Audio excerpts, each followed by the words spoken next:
a very old friend. Has been a professor of finance at the Rutgers Business School, where he also directs a graduate program in quantitative finance. He has written extensively about different topics in monetary and financial economics, including the one we're going to see in a few minutes. He's published in numerous journals and books, and among his latest classes and I would say the latest more salient research is the testing of financial bubbles. And I think this presentation is, in a way, kind of challenging conventional wisdom, at least statistical wisdom, about testing financial bubbles. So Professor Wu, by the way, earned his PhD in economics at the Ohio State University. And finally, he is the Dean of the Chinese Academy of Finance and Development at the Central University of Finance and Economics in Beijing. Without having to say anything else, I turn the floor to Professor Wu, so please stick to the 30 minutes for your presentation. And thank you again. Thank you very much, Martin. It's my great honor to give this talk today. I would like to thank the organizers of this conference very much for the invitation and for the warm hospitality to Argentina. As Martin said, that this work is on testing financial bubble. This is a joint work with mine, with Professor Peter Phillips of Yale University and Professor Jun Yu from Singapore Management University. So what we do in this paper is basically to develop some testing methodology to test the so-called rational financial bubbles. And we use the NASDAQ episode of the 1990s as example to illustrate how difficult it can be to test a financial bubble using the traditional methodology, and how important it is to develop more powerful or alternative methodology to test a financial time series of this kind. So the methodology in general may have interest to other markets, for example, housing market or exchange rate market or hyperinflation bubble. Okay, so this figure is a well-known figure. If you recall, in the 1990s, the NASDAQ tech bubble, the so-called tech bubble, over the 10-year period, the NASDAQ, went up from some 300 points to all the way to the highest in 2000. Year 2000, February, year 2000, of about 5,000 points. So over this period, the NASDAQ, over this 10-year period, the NASDAQ gained about 30% per year. This figure shows the comparison between the NASDAQ index in real time, or both of them are normalized in real time. The blue line is the NASDAQ price index, whereas the purple line, the dotted line, is the dividend index of the NASDAQ over this same period. So as you can see, the dividends stay pretty stable over this 10-year period, whereas the price index skyrocket and then drop all of a sudden in the late in the early 2000 it collapsed. So I will give you two quotes, two famous quotes. From the first quote is the former chairman of the Federal Reserve Board, Alan Greenspan, who in December 5th, 1996, made this famous remark. He said that, how do you know when irrational exuberance has unduly escalated asset values? Okay, so this is the so-called famous irrational exuberance remark by Alan Greenspan. Another remark is by Alan Kruger, who says experience can be a powerful teacher. The rise and fall of internet stock, which created and then destroyed $8 trillion of shareholder wealth, has led to a new generation of economists to acknowledge that the bubbles can occur. Okay, so on the other hand, the economists seems to be very skeptical about this so-called internet bubble, because in order to call that a bubble, you have to have evidence. Okay, you have to have econometric evidence to show that there is really a bubble. You cannot say that simply the price is not conformable to dividend or to some measure of market fundamentals and simply call that a bubble. Okay, so I'm going to give you some famous papers, well-known papers about this controversial issue of whether there's a bubble. Okay, in addition to Alan Greenspan, we have the Schiller, Orford, Richardson, Richard, and more recently the Boston Veronese. Okay, so all these authors argue one way or another. In particular, people have argued that there is very, very inconclusive. Okay, the 1990s internet bubble is inconclusive to say that this is a bubble, but in fact, one can have a rational model where you have uncertain growth rate. In other words, when the growth rate is very uncertain, it's very volatile, then what could generate the price behavior that look like what we actually observe in the internet price index over this period. Okay, so what we're doing here is that like what I just mentioned again, that because casual observations shows that there's a bubble, but academically it's hard to quantify because you need to provide econometric evidence. So what we do in this paper is that we develop some new machinery, okay, econometrically. I will tell you how big the challenge is in terms of the econometrics testing methodology here. Basically, the idea here is that when you in order to show that there's a bubble, you need to test really that the model the actual price behavior is a deviation from the fundamental model that you use. And this deviation should satisfy the dynamic condition that we start from. And so the idea of the so-called rational bubble. Now, it turned out to be that to test that kind of behavior, you will need to find that actually the price process is an explosive process. Okay, namely that with a root bigger than 1. Whereas the market fundamental has a root of either less than 1 or equal to 1.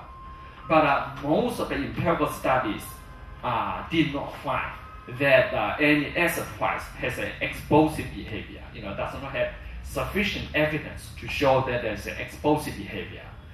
And this could be due to the fact that maybe the data is too short, maybe the data is weak, or maybe the econometric methodology is not powerful enough to detect that kind of explosive behavior. So what we show in this paper is to argue that, if there's a bubble, if the bubble is continuously growing over time, then if one takes enough data, one should be able to detect the existence of irrational, of explosive behavior. On the other hand, if the bubble is going to, be explosive and then later on is going to collapse periodically from time to time, perhaps within a short period of time, maybe in the magnitude of a few years, or could be in the magnitude of about a few months, then compared to the sample size, this may be a relatively small amount of information contained in the full sample. Then econometric methodology based on big sample, based on large sample, will not have enough power to detect this kind of behavior. Therefore, to overcome this issue, we develop alternative methodology. That is, we do a sequential testing of the problem of the data, and then we do also a superman test to test for each subsamples at what period of time then we have the sufficient evidence for a bubble. And then the second issue is that let's suppose that we do find, given the data set, we do find there's a bubble. Then what do we do about that? Do we know that when the bubble got initiated and when the bubble collapsed? So we developed a sequential testing methodology to date the bubbles, actually to date the bubble. So what we found here is that we do find that there is strong evidence, okay, in the 1990s internet episode. Furthermore, we found that actually the bubble was detected in June 1995, which is 18 months before Alan Greenspan's famous speech, on this irrational equivalence. Okay, so in other words, had you used this methodology before Alan Greenspan's remark, you would have detected there was a bubble actually, and the bubble was lasting for until in 2001, August 2001, that the bubble collapsed, and we found the bubble was the highest in 2000, February year 2000.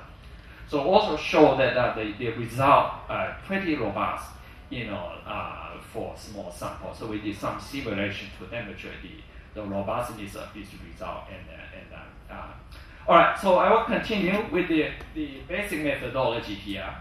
Okay, so most of these studies on bubbles start with some kind of rational expectations dynamics equation, which is equation 1. The simplest one is the present value of present value model of finance, where price, P stands for price and D stands for dividend. So the price of the asset is equal to the discounted value of the future price plus the dividend. Okay, plus dividend.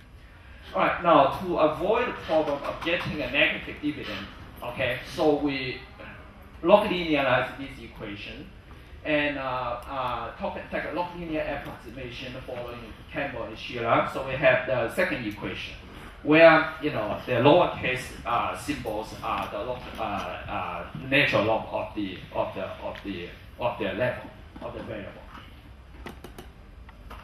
Okay, now we can solve this equation. This is a first order dynamic rational expectations equation. So we can solve the price in terms of the future value of dividend, expected value of the future dividend, as well as the expected value of the future price. Okay? So that gives us the following equation. So I can write PT equal to PTFT plus DT, where the PTFT is what we call the fundamental price. Okay, the fundamental price.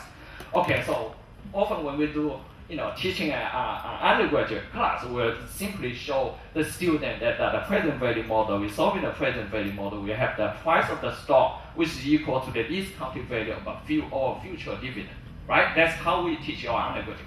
On the other hand, this is not all the solutions we have. In fact, you can add another term called a BT, where the BT, as long as BT follows the following process, where the expectation of BT plus 1 is equal to 1 minus over rho times the BT, where the rho is a number which is small between 0 and 1. Okay, it's between 0 and 1. Then if you add this BT term into this equation, it also satisfies the dynamic first order difference equation. Okay, so in other words, this is the general equation. What we have been talking about, teaching our undergraduate student is the particular solution, is one solution of the problem. Now, if we impose the condition, that is the BT, BT can be the limit of the future expected value of the price discounted to today.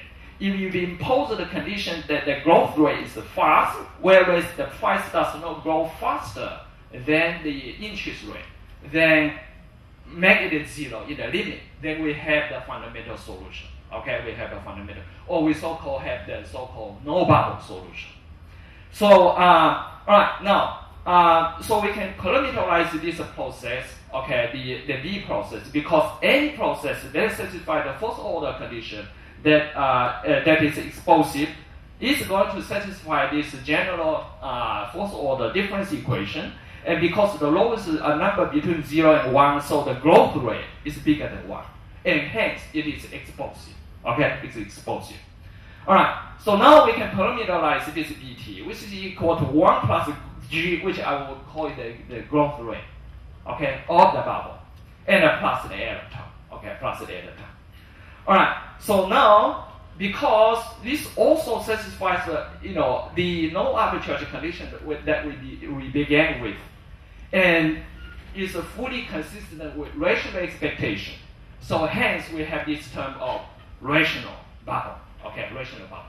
And papers, serious papers, theoretical papers, demonstrating the existence of a rational bubble. For example, Thiro's two econometric papers, and the other papers justifying that there can be a rational bubble can be consistent with rational behavior and rational expectations. All right. Now let's do the testing of this model. All right. Let's suppose that the bubble is 0. Then we have the left-hand side of the fundamental equation, which is the price. The right-hand side is the expected value of the dividend. So the statistical behavior of dividend and the statistical behavior of the price will be the same. Okay, will be the same. Therefore, we can rewrite the model as follows: dividend minus price. This is the dividend price ratio, which is equal to the Banachek constant plus the expected value of the growth rate of dividend. Okay, growth of the rate of the dividend. So suppose the dividend is either I0 or I1 process, then the difference of the dividend growth rate, okay, the dividend growth rate would be a I0 process. Therefore, the right-hand side is the I0 process, and the left-hand side must be a I0 process. So since the left-hand side is the price dividend price ratio, which in the level is simply the if you write in the log term, is simply the difference between them. So this tells us that if dividend and price are both I1, then dividend and price will be co-integrated with a co-integrating vector of 1 and minus 1. Okay, so this gives a simple test, within this framework for a bubble. That is that suppose that we do a dividend price ratio test and find that to be I0, or if we find that the price and dividend are co-integrated with a co-integrated vector of 1 minus 1, then there's evidence that there's no bubble. Okay, there's evidence that there's no bubble. On the other hand, that if the bubble is not 0, then because it's growing at a rate bigger than 1, therefore if dividend is I1 or I0, then because the bubble is growing faster than I1, the price must be growing faster than I1. Okay, it must be growing faster. So therefore, if we were to do the following, we take the dividend and test whether or not it is I0 or I1, and we take the price, and we can test that the price is more than I1, but rather it's explosive. Then we can suspect that there must be another component which is explosive. And this explosiveness will follow the fourth order condition that we started from. And therefore, this will be evidence of a bubble. So that's precisely the idea of earlier researchers, for example, Diba and Grossman, suggesting that we should test the co-integration relationship between dividend and price. However, the test power is all very low, and researchers have not been able to find conclusive evidence for the existence of bubble. Okay, for the existence of bubble, including the next step episode. Many researchers have not been able to find evidence for bubble. Now the problem is that a test of this kind, of the uniloop, family, in general require a relatively long sample size in order to have power. Okay. Now, but the bubbles often collapse periodically within a short period of time. So they take some 20 years of data, whereas the bubble may last for a couple of years, then this is not sufficient evidence to detect it. Okay, to detect. Now, if you shrink the sample to make the sample to be sufficiently small, then it does not have enough information for unit root type of test to have any power. Okay, so what do we do? Okay, let's suppose that we test, instead of testing the co-integration relationship between price and dividend, we test separately the dividend and the price using the following framework. Okay, so let X be either the price of a dividend, we run the fourth order, auto-regression plus this the augmented digger Fuller term. And then our null hypothesis is that the delta, the slope, is equal to 1. Whereas the alternative, traditionally when we test for unit root against a stationary alternative, our alternative hypothesis delta is less than 1. Now we're going to test the data against the right side of the distribution, the right tail of the distribution, which is the delta is bigger than 1. And this is what we call the explosive behavior, the explosive behavior of a time series. Then if we can find the dividend does not have the delta bigger than 1, whereas price has it, then we may have the power. Alright, now, econometrics is extremely, as I said, extremely difficult to do that, and most of financial series, including macroeconomic series, do not have this explosive behavior. So I give you the quote of Campbell, Low, and McKinley's book. They says in paper there is little evidence of explosive behavior in stock prices. Okay, in stock prices. Alright, so to overcome this problem, like I said, the traditional test will not work. So we do the following. We implement the test sequentially. We take a subsample of that. And every time we increase the sample by one observation. And we run the test. Therefore, there will be a sequence, a series of test statistics. And we take the maximum of the test statistic, which is what we call the supreme test, the supreme test. Now, this supreme test, obviously the critical values will be different. So we simulate, we simulate, we establish the asymptotic distribution of this test statistic, and we simulate the critical values from this distribution. That is one thing, this is the supreme test. And we also implement a sequential test to detect at each point in time whether there is evidence of bubble, and to date time, the starting point of the bubble and also the ending point of the bubble. Alright. Yes. Alright. Now, the second issue would be that what if you indeed find a bubble? Can you quantify that? Do you know how big the bubble is? Okay, so to answer this question, we estimate the growth rate that I just mentioned, which is the G. Now, it's well known that an estimate of this is biased downward. So we implement the so-called indirect influence estimation. So basically, this is a mean unbiased estimator. There's a series papers demonstrating that the value of this type of estimation. Okay, so estimate the indirect influence estimation, the unbiased mean unbiased estimate of the growth rate, and use this growth rate to calibrate the data to see whether or not the bubble we estimated and what we actually observe are of roughly the same magnitude. So this gives us some kind of a quantification of the bubble. Alright, so let me present to you the result that we find. Okay, like I said, now the following table, we implement the traditional ADF test. This is what earlier researchers have done, including Evans, Diba, and Grossman, etc. Whereas, we implement this for the log price and the log dividend. Now I have the critical value. These critical values are not the same as the critical value for unit root because we're testing against the right tail of the distribution. Alright? So the 5% critical value is a negative 0.08. So in order to find explosive behavior, you have to have a test statistic which is bigger than this. Not in magnitude, not in magnitude, but it has to be bigger. In other words, to be less negative, or if you have a positive, then you can reject that, right? So I find that the test statistics of negative 0.8, which is smaller than this one, so we don't have evidence of explosive behavior. Dividend, negative 1.39. Alright, so this is taking the full sample. Therefore, there's no evidence.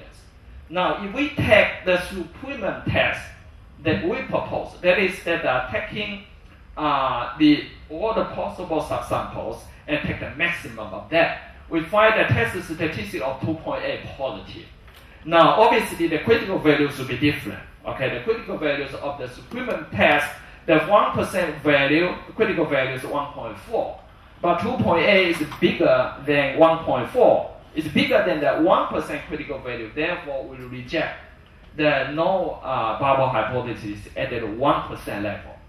Now, what about dividend? Dividend is negative, which is way below any of these critical values. Therefore, there's no explosive evidence of explosive behavior for dividend, but there is very strong evidence of price behavior.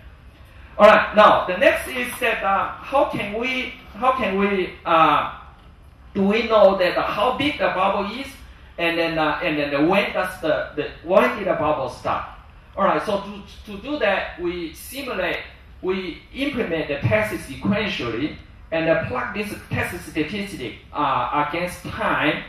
All right. So this figure shows that the time series pattern of the test statistic.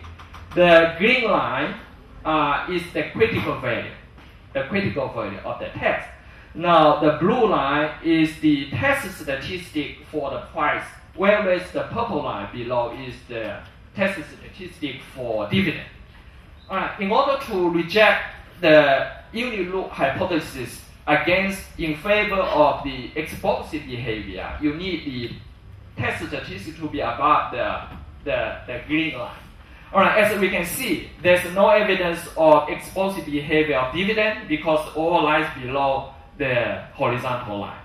Now, on the other hand, the blue line, which is the price, the test statistic for price, or before 1995 was all below the critical line, and then until June 1995.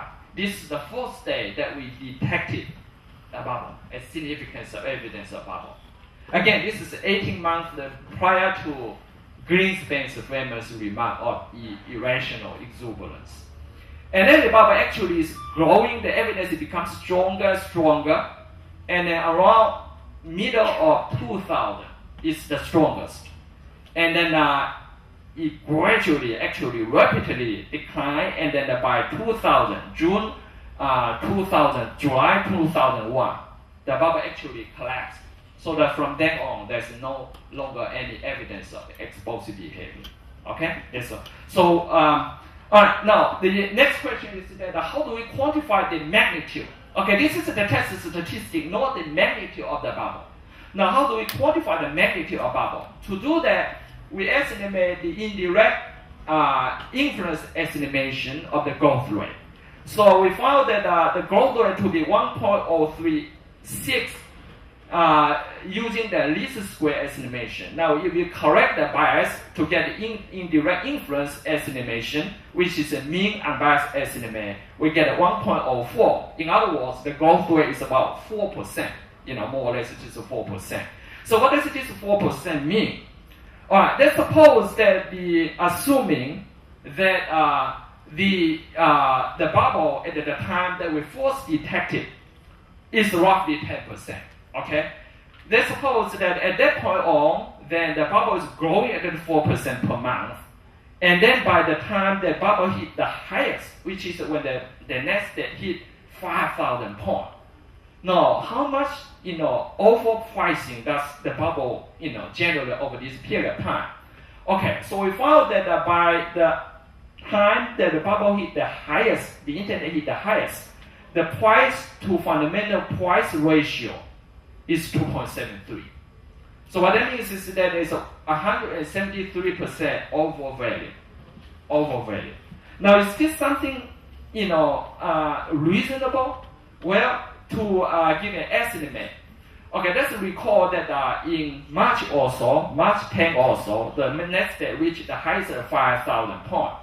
Now, a year later in 2001, the end of 2001, the Nasdaq was about 1,900 points. And another year later, in 2002 year end, the Nasdaq was about 1,300 points. Okay, no one knows what the fundamental value of the Nasdaq is. Let's suppose that we believe that the year 2001 end, that the Nasdaq hit approximately the fundamental value. Then compared to the 5,000 point in 2000, in the middle of 2000, we find the Nasdaq was about 2.59. The price to fundamental price is 2.59 times, which means it is about 160% overvalued. On the other hand, if you believe that it's a 2002 year end is the fundamental value, then we find it's approximately 278% overvalued, whereas ours is about 170% overvalued.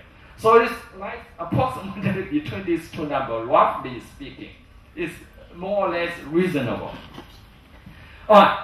So I don't have much time, so I'm going to tell you that the challenge of this type of test is, okay, I just mentioned at the beginning of my talk that traditional tests may have very little power if the bubble has so-called periodically collapsing behavior. Okay, so to examine the power, we consider two cases. The first case is that you have a bubble where the bubble is continuously growing, just like a regular time series, but it's explosive. All right, so to do that, okay, we simulate the price and we simulate the bubble, where the bubble follows this process that we begin with. Okay, so there's a lot of the technical details on how to estimate each of these. So basically, we use the common filter and to back up, assuming that before the bubble period, we take the earlier part of the sample, assuming that there was no bubble at that period. Then we back up the fundamental parameter, and we use this parameter to back up the overall price, bubble behavior using the common filter. So that comes from my earlier work, using the exchange rate to extract bubble, using common filter to extract the exchange rate bubble. All right, now, so how do we go? All right, now let's implement the test to see how powerful this ADF type of test. Well, if the bubble is a continuous process without collapsing, then we're going to find that for different growth rate, obviously the power is going to be different. In particular, if you have a 4% growth rate, that what we observe in the data, then we have a 90% power if you have the sample size that we have in mind. So there's nothing wrong if the bubble actually behaves like a continuous process. It's only when the growth rate is relatively low, for example, if the growth rate is 1%, then we have a 10% power, which is very low. So there's no problem. The test, if you have a long enough data, you have no problem of the traditional test. On the other hand, let's suppose the bubble can periodically collapse. And one example that we use is by Evans, who criticized this traditional test for a bubble, saying that none of these tests have power if the bubble has periodically collapsing behavior. So his model looks like this. Okay, the bubble will grow at the regular growth rate 1 plus g if there's no collapse, and there's a probability. The probability pi, if with 1 minus pi probability, the bubble is going to collapse. And if it collapses, the price will get back to the fundamental, and it may get initiated again. So if that's the case, then let's examine the power of this test. Okay, now if the probability of collapsing is very, very low, okay, 0.001%, then the ADF test and our test will have very similar power. Perfect, no problem. On the other hand, if the probability of collapsing is 1%, even 1% probability, then our test will still have a 92% power, whereas the traditional ADF test will collapse to half of that, so less than 50% of the power. Now, if the probability is 5%, then the ADF test will become completely powerless. Okay? So hopefully this will convince you that how important it is if you have a periodic collapsing behavior in the price. Then all these traditional tests will have very, very low power. Now, this is not the end of the story, because the probability that evidence gap was exogenously given. So the problem with this is that it's not realistic, because the reason that we have a bubble is that there must be some irrationality, some kind of a disbelief or some kind of things going on in the market, and therefore the probability should be related to behavior should be natural behavior. So to make the model more realistic, we proposed for a model where we assume there is an index that measures the strength of the so-called cognitive bias. Okay, this follows some macro finance literature where people say that maybe some cognitive bias that underlying the so-called herding behavior. Right. So if you link the probability to that is that if that index is very high, all right, then the bubble will continue. If that index is not very high, in other words, people become so more conservative, more rational, so to speak, then the bubble may have a probability of collapsing. All right. So using this type of model, we re-estimate the power of the test, and we show that indeed that the test will have approximately, using one scenario that over here, I'm going to show you that the ADF test actually continue to have relatively low power for reasonable probability, whereas the superhuman test will have significantly better power. Not only that, we want the test to be consistent in that when the sample size is high, is low, then the power of the test is higher. Now, the traditional ADF test does not have that property. All right, so this comes up from 100 observations. Let's suppose that we increase the sample size to 400 observations. So we're going to find that the ADF test continue to have very low power, about 30%, compared to the previous slide, 35%. Now it's 32%, actually it's down. Whereas our test increases from 73% to 83%. So it's a significant increase in power. So the test of this kind does have the right property. That is that the longer the power, the longer the sample size, the higher the power. And even when the bubble can collapse periodically from time. So I'm running out of time, so I'm going to give you a conclusion. That is that we find some evidence, conclusive evidence, that there's an explosive behavior in the 1990s NASDAQ. And we find that the bubble originated about 18 months prior Alan Greenspan's famous speech on the irrational exuberance. This perhaps provides some empirical support of this remark, and methodologically this may be of general interest in testing other explosive behavior, for example in price during hyperinflationary period, in exchange rate bubble, in property bubble, for example, it may have some general interest. Thank you very much. I think we may have time for one question, as we are running behind schedule. Una pregunta, Daniel. One small question. I mean, the story that is behind, I think, the analysis is something like this. Dividends are more or less constant. At some point, the price started to rise. Now, you test the projection that the model will give you, time series model for dividends, and you say, these people should have known that dividends were going to stay more or less constant. Still, prices went up. So I'm going to test whether they themselves put themselves into this sort of explosive path by believing that they were going to have a more explosive path in the future. Now, there may be an alternative explanation, which is dividends were more or less constant, but the public expected dividends to go up. Now, one doesn't know why, but that may be the irrational exuberance. that it wasn't in the data prior to the bubble. But at some point they said, now internet is going to give lots of money to these companies. They waited for a couple of years, and it didn't happen.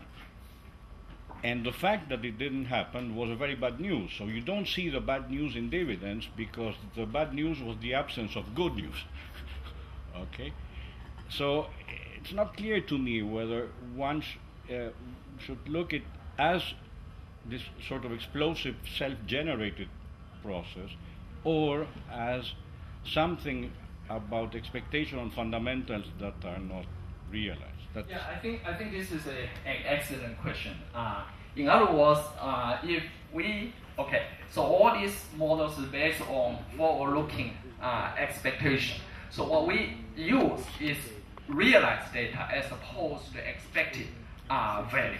So it is true that actually some authors have argued that the model, you can come up with some model with different type of expectations to rationalize the data and says that there's no bubble.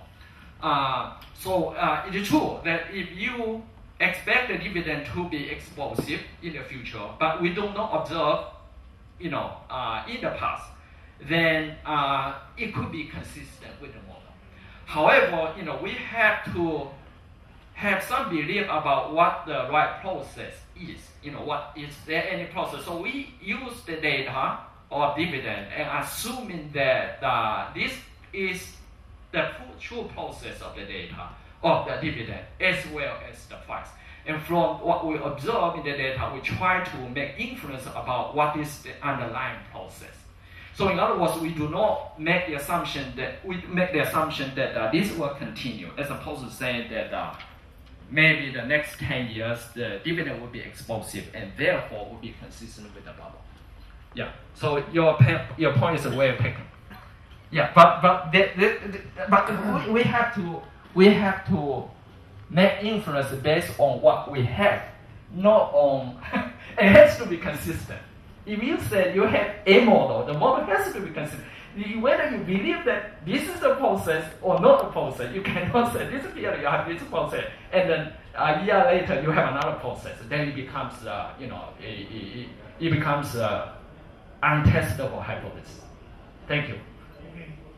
Bueno, I think en español. Creo que no tenemos más tiempo para preguntas porque tenemos una sesión con el profesor Utz Reis y el profesor Ariel Korenberg que va a moderar, así que los invitamos a quedarse. We thank Professor Wu very much, and if anyone else has a question and want to put it to Professor Wu, I think he will be very happy to collect the questions around coffee or outside the conference room. So thank you very much.